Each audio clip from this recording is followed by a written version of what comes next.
मध्य प्रदेश विधानसभा में नेता प्रतिपक्ष और कांग्रेस विधायक उमंग सिंघार ने एथेनॉल ब्लेंडिंग को लेकर केंद्र सरकार पर निशाना साधा। उन्होंने आरोप लगाया डॉलर बचाने के नाम पर पेट्रोल में एथेनॉल मिलाने की नीति का असर अब चीनी की उपलब्धता और कीमतों पर पड़ रहा है। उमंग सिंघार ने कहा, सरकार की एथेनॉल ब्लेंडिंग नीति के कारण देश को करीब 10 लाख टन चीनी आयात करने की जरूरत पड़ रही है। उन्होंने तंज कसते हुए कहा, एथेनॉल ब्लेंडिंग से युवाओं की गाड़ियों के साथ रसोई का स्वाद प्रभावित हो रहा है। कांग्रेस नेता ने रोजगार के मुद्दे पर सरकार को घेरा। उन्होंने कहा, भाजपा सरकार में युवा रोजगार की मांग को लेकर सड़कों पर है, लेकिन सरकार को उनकी समस्याओं की चिंता नहीं है। सिंघार ने केंद्र से एथेनॉल नीति के असर की समीक्षा करने, युवाओं के रोजगार समेत आम लोगों से जुड़े मुद्दों पर ध्यान देने की मांग की। अनपढ़ और गंवार एक सरकार है।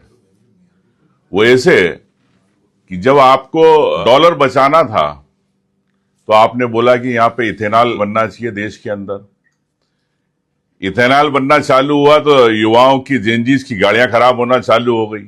अब 10% मिलाते 20%, 30%, ये अलग बात है, ये भी एक बड़ी राज की बात है।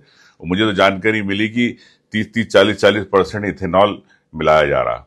दूसरी बात, डीजल, पेट्रोल जब हमें बाहर से नहीं लेना, डॉलर बचाने के लिए हमने इथेनॉल बनाने की यहां पे बात करी।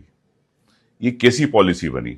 आज 10 साल के बाद शक्कर आपको इंपोर्ट करना पड़ रही बाहर से। मतलब पहले आप डॉलर बचाने के लिए डीजल पेट्रोल इंपोर्ट की बात करते थे और आज शक्कर कर रहे हो, तो बात तो एक ही हो गई। तो आज आपने युवाओं की गाड़ियां भी खराब करी, वो त्योहार पे मूड खराब किया।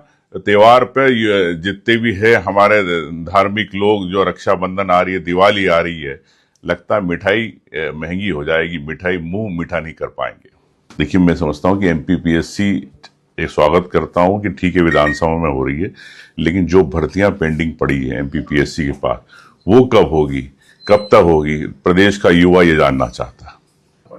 सरकार असंवेदनशील है।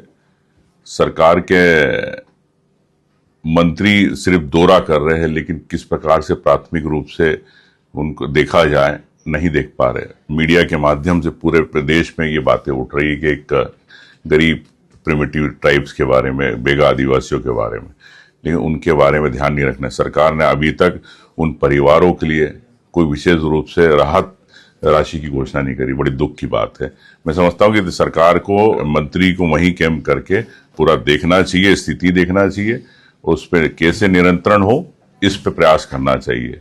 क्योंकि मैं समझता हूं कि वहां के प्रशासनिक अधिकारियों की गलतियों के कारण हुआ, लेकिन सरकार ने अभी तक उस पर कोई कार्रवाई नहीं की। देखिए, भारतीय जनता पार्टी में खलबली तो मचेगी। अब चुनाव 2028 है और जिस प्रकार से भारतीय जनता पार्टी की जमीनी कार्यकर्ताओं का ही अब सम्मान नहीं हो पा रहा, उनके ही काम नहीं हो पा रहे, प्रदेश के अंदर किस प्रकार से राज चल रहा है अधिकारियों का आप समझ सकते हैं। तो निश्चित तौर से अब भारतीय जनता पार्टी संगठन को लेकर खलबली तो मचेगी।